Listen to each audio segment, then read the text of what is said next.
Welcome to a new edition of the Famous Interviews with Joe Dimino. On this episode, we talk with licensed psychotherapist and executive coach Gina Simmons. She grew up in poverty, dropped out of high school to go to work, and lived as an emancipated minor. Ironically, years later, she was the only woman listed as distinguished alumni of that same high school. She began her career as a suicide hotline volunteer, worked with incarcerated youth, and provided debriefings after workplace shootings. She is the author of Frazzle Brain, Break Free from Anxiety, Anger, and Stress Using Advanced Discoveries in Neuropsychology. And she has more than 25 years of experience helping people regulate difficult emotions and conflicts. Enjoy this interview. Thank you for taking a minute out today. I appreciate it. I'm happy to. It's nice to be able to meet new people from all over. Oh, it absolutely is. You know, before we get into your life as a psychotherapist and a coach, I want to know, how did you survive COVID, and how did that time period change who you are now? Yeah, that's such a great question. I've been contemplating that for a while because it's really not over. COVID's not really over. You know, a lot happened too. We had 4 non-COVID deaths in our family. We had to cancel our daughter's wedding. It was, April of 2020. We had to completely transform our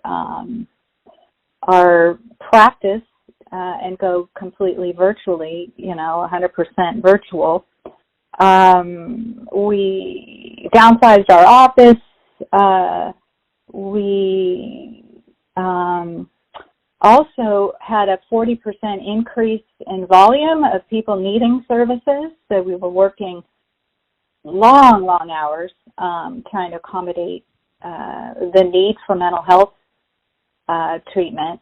And then, of course, we just converted 2 rooms in our house to offices. That my husband and I are both in private practice together. So we converted, 2 bedrooms in our house to offices, virtual offices. And then,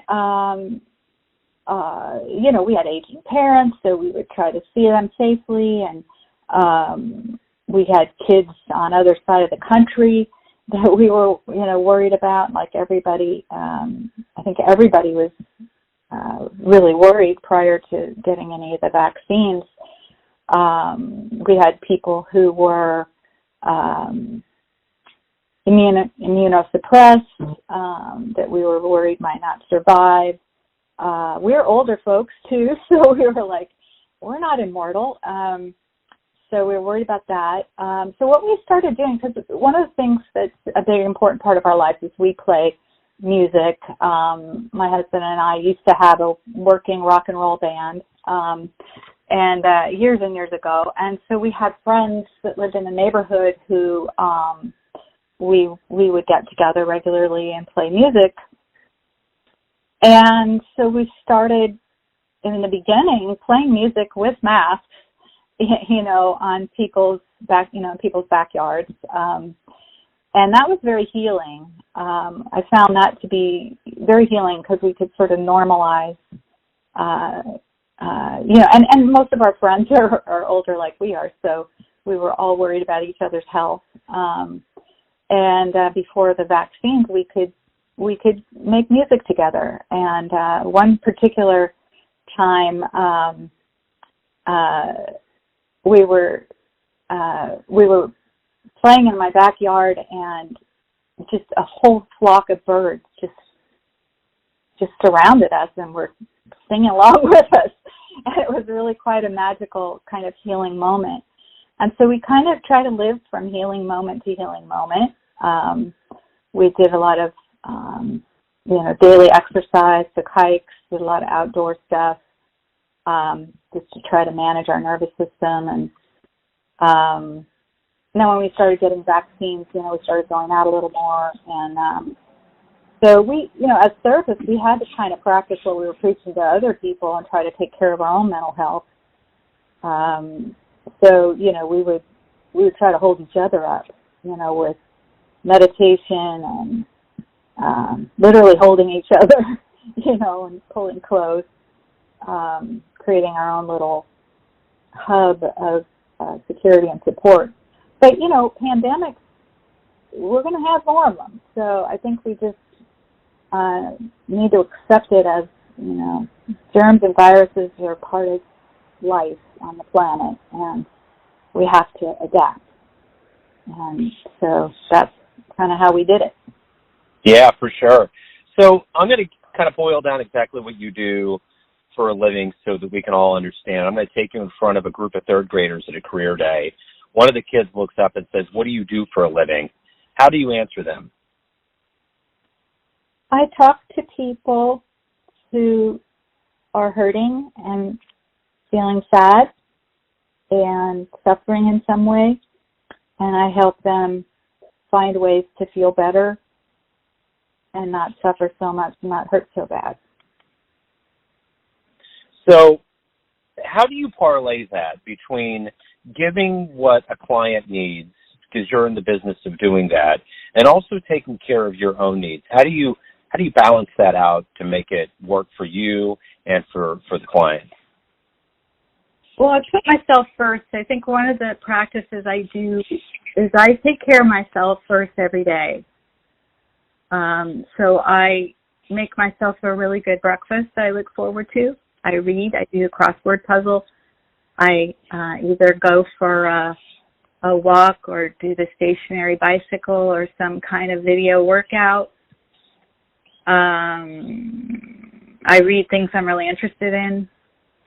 So I give myself a good hour and a half in the morning of self-care, pretty much every day.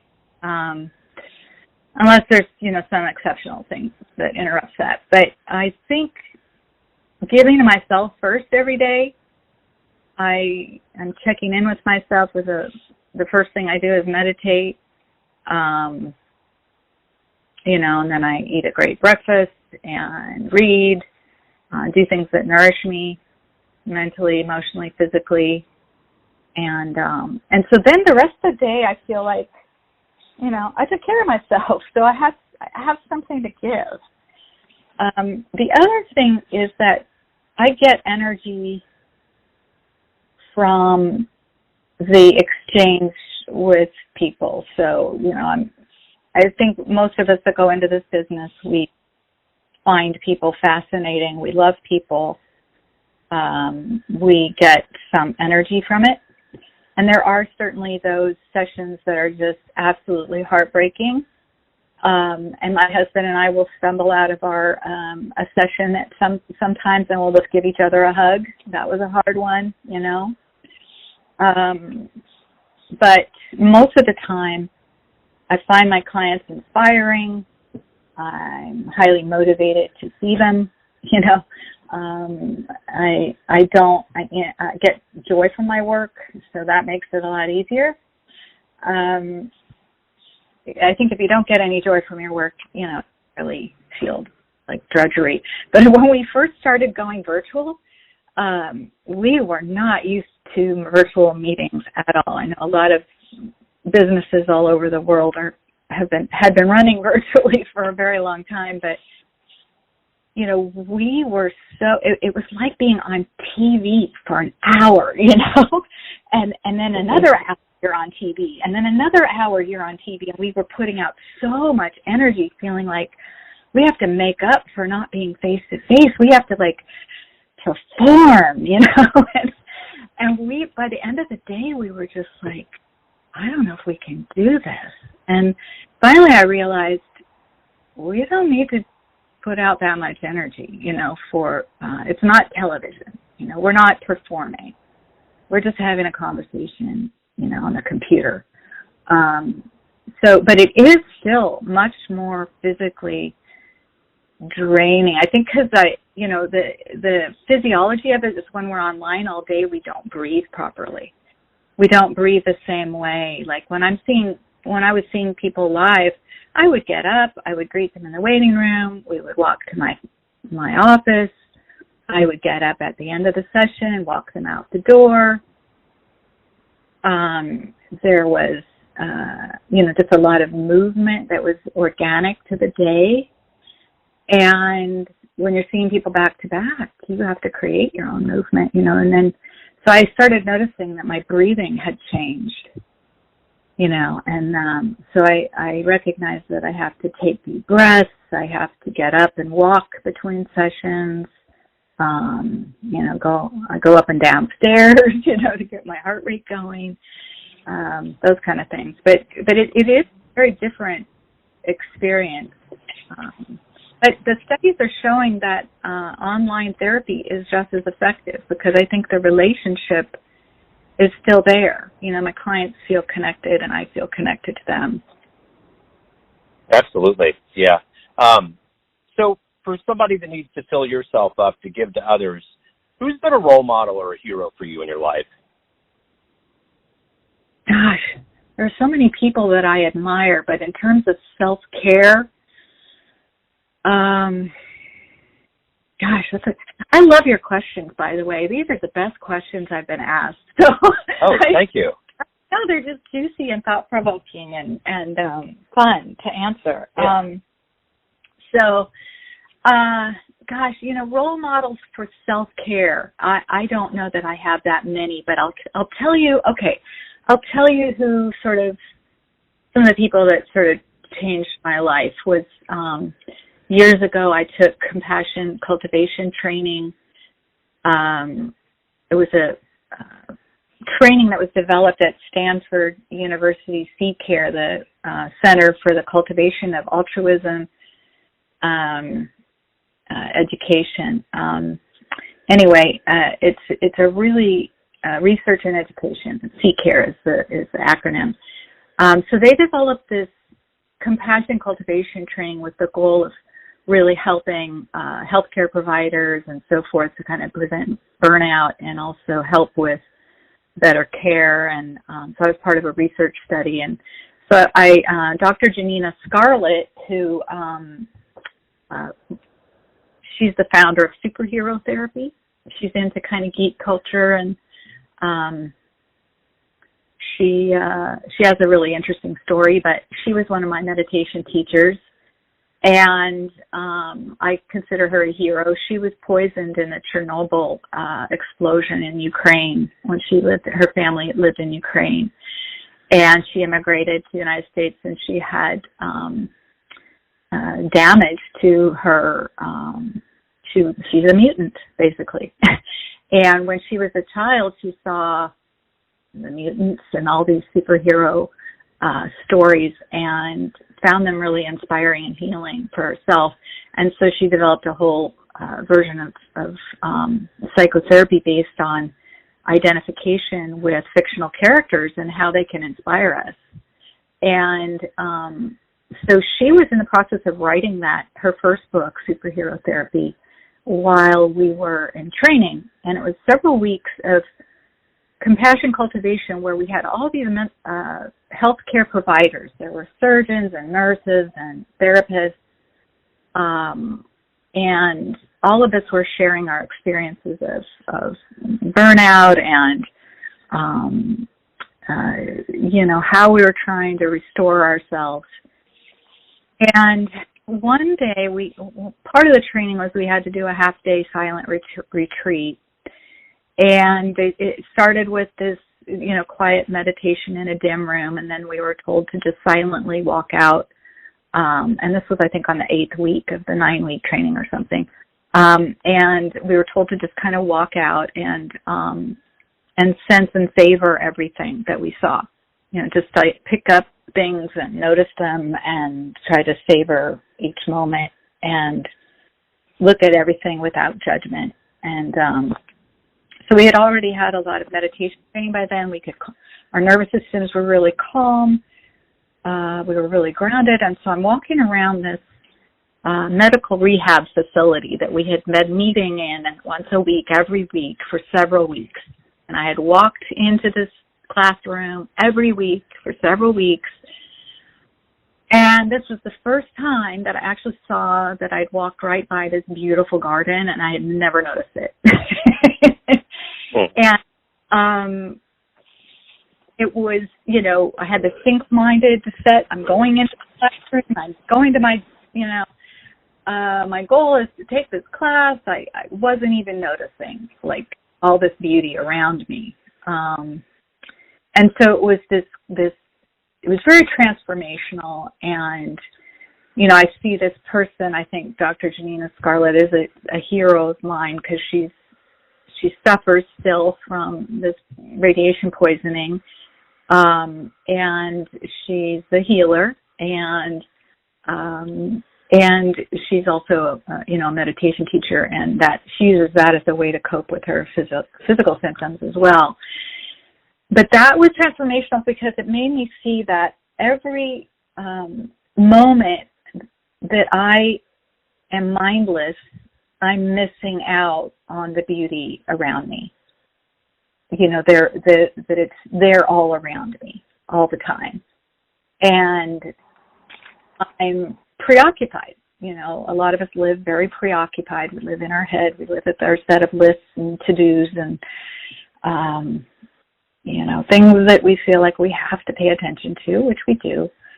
But making time to really savor what is around me, and I'll tell you, it was transformational. My husband and I both took this class together, and there was this plant, this giant elephant ear plant, and we had this connection with this plant, and it had been there, I found out later, it had been there like 20 years or something, and it had these damaged leaves, and then it had these perfect new leaves, and it was this experience that this is sort of a microcosm of the beauty that's all around us, that some of us have these sort of broken and brown parts, and then these new beautiful fresh green parts, and these parts that are old, right, parts that are new, and we're still here, right, and we're breathing the same air, and so we had these sort of profound experiences just from paying attention without judgment, without prejudgment, what was around us. And so that experience was very transformational. And I had been a meditator since I was like 16, but I had never taken compassion cultivation training, which is really about applying compassion to yourself and others as a intentional act. And it was really mind expanding and mind opening. And I still go back to that. Like anytime I teach people now in these conflict management classes, I say whenever somebody is behaving in a way towards you that is outrageous and shocking, and awful to you, that it's coming from a place of trauma. You know, that person has been traumatized. And if you think about it that way, you're going to be more effective than if you think about it as this person is nuts, or, you know, this is an evil monster. You know. Sure. Sure. And so I learned a lot of that from the sort of the practice of meditation, which makes you feel it inside as opposed to just knowing it intellectually, right? It's one thing to kind of know intellectually that unreasonable people, these people falling apart and screaming and yelling about masks in Trader Joe's, you know, they're traumatized. They're at the end of their rope. They have no more coping skills left. They're hurting. They're desperate. And if we look at it that way, you know, our heart expands a little bit, and we also can be more effective if we're interacting with someone, if we're coming from a place of compassion, like, I see that you're hurting. I see that you're hurting. And when we do that with people, that in and of itself is a healing act, just to feel seen and have someone see that we're hurting and treat us with some degree of compassion and caring. Yeah. So let me ask you this. Everyone has a perception of you, an idea of who they think you are, your family, your friends, your clients, but ultimately you live your life. What's your perception of you? Who do you think you are? You know, I have loosened any kind of attachment to this idea of an ego and like, this is who I am and these are the words that are used to describe me, because it's never going to be true. Like, whatever words I use to say are not true, because anytime we use words to describe a human, we are reducing them. It's a reductionistic thing. And also, we might only be describing a moment in time. Like this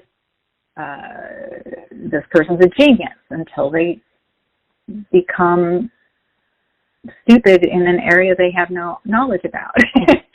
Or, this person is a,